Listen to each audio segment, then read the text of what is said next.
Hi all, Vince Barnes, Intergroup Australia. We're international freight forwarders and customs brokers. I myself got 47 years in the industry, and I'm joined by our freight manager and man of all knowledge of things freight, Rob Naumovski. Good morning, Rob. Morning, Vince. Morning, everyone. Good morning. We're going to cover off on another Incoterm that's used in international trade.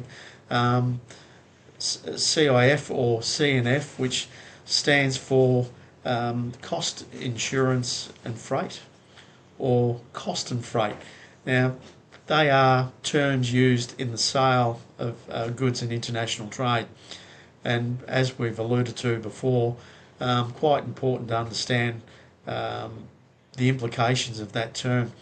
When two parties agree to a transaction, the one of the things that can be agreed upon is who pays the international transport costs to get the goods from the country of export to Australia. So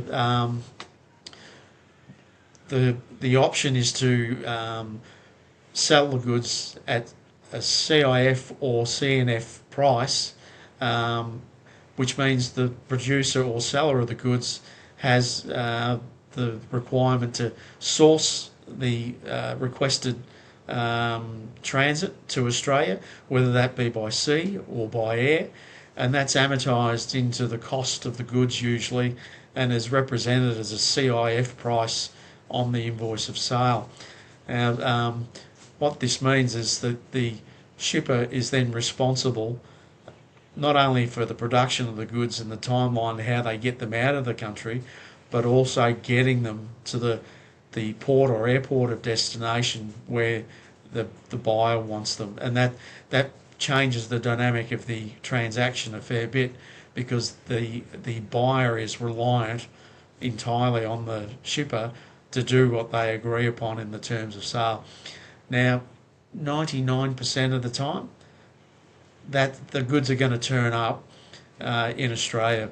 They have to admit, in the last 20 years, there's been fewer and fewer instances where someone will pay for goods and they don't turn up. But these days, the reliance and the integrity in international trade is a lot better than what it used to be. CIF and CNF terms, it just puts the control of the consignment in the hands of the shipper for a longer period of time.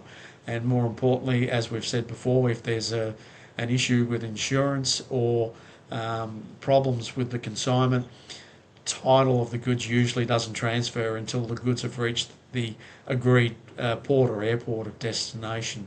So important to understand those things.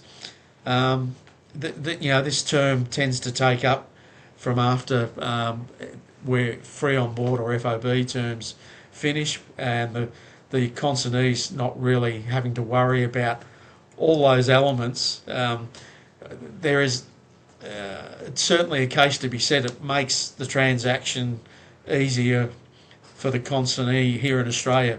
They just order the goods, agree to terms, and they've just got to wait for advice. But it does mean the shipper's responsible for generating a number of things, and I'll let Rob expand on some of the things that the shipper then becomes responsible for. The shipper does control the shipment up until destination, or pretty much, or can even hold on a little bit longer if they're waiting for payment themselves. Now, a lot of instances, this can also benefit the consignee because it does allow Yeah, the consignee yeah, a little bit more time to pay for the goods they've purchased. Ultimately, the shipper controls the shipment itself up until the point they're satisfied and they've received full payment for goods and services. And then they can release the documentation to the consignee or to their consignee's nominated customs broker. As we know, there are some instances, we've had some instances in the past where some consignees sometimes don't understand these terms. And whilst they're not doing anything untoward, they're sort of stretching the boundaries of making their payment because obviously it suits their needs as well. And they're not understanding, though, that we cannot assist them until such time as they've paid for the goods directly as well. In terms of documentation, they could include fumigation certificate, they could include, again, certificate of origin. They whatever is agreed upon in the sale is what they will provide.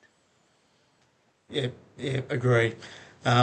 One example I can give where CIF terms are quite workable. We have a client in the paper industry, and he deals with global mills around the world. Those paper mills, they're billion-dollar corporations, and they have great buying power, and they're also able to get the shipping lines to provide service when it's needed and space when it's needed. And that works for our client here in Australia because he hasn't got to almost beg the shipping lines to get space and equipment to load his goods and move the goods. So it really is, Incoterms can be horses for courses, but CIF and CNF terms can work given certain scenarios. If there's a good level of trust between the buyer and the seller, it can work. As I said, it gives the, you've said the same thing, Rob, that gives the seller of the goods fair control over the consignment until they've been satisfied with all elements. So in that respect, it can be very worthwhile. The seller of the goods has to make sure that marine insurance is included for CIF terms because that's part of the agreed sale term. So yeah, you're just making sure that the trust levels there when you're undertaking CIF and CNF terms until you've got some experience with the seller and you know and trust their intentions. The better your information is to your seller, the better the outcome you're going to get under these terms. So we'd recommend you that you be aware and be on top of your game when you're using these terms. As we always say, if you've got a question, ask. If it's a simple question, don't be frightened to think, oh, they're going to think I'm useless. Far from it. We will happily answer any question because you might be surprised at the answer you actually get.